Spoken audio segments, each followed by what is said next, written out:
Hi, happy Monday.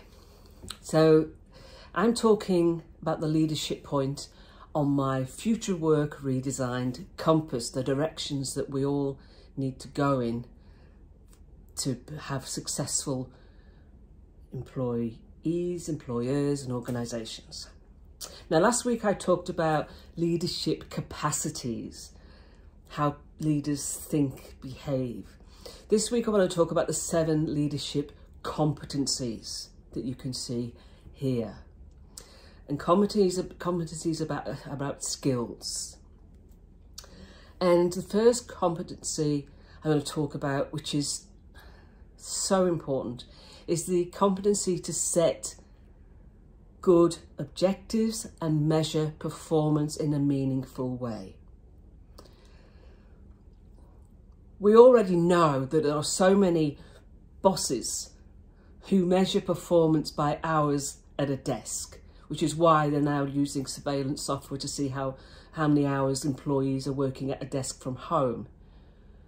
Please, we have to have the competency to measure performance on the outputs, not the inputs. It's not the hours put in, it's the value and the outcomes delivered. That's what we need to measure. Most of our workers are knowledge workers. They think for a living. They're not producing widgets that you can count.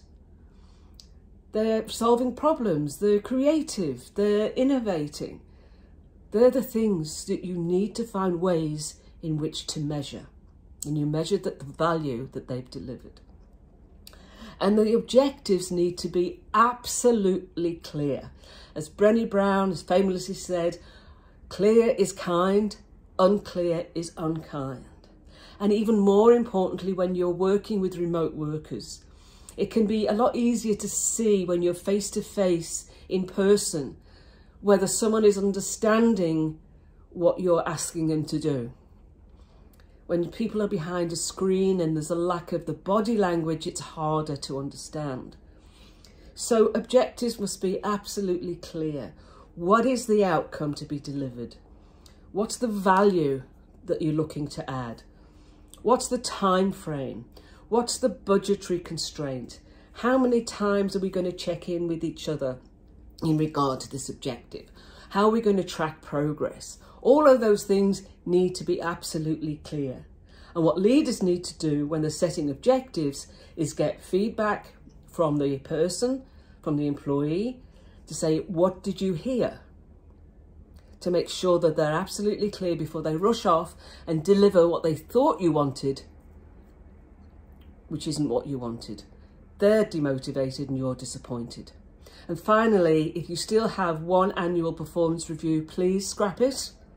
You might have one celebrate performance meeting once a year, but you need regular performance reviews, whatever you want to call them. How am I tracking? What can I improve?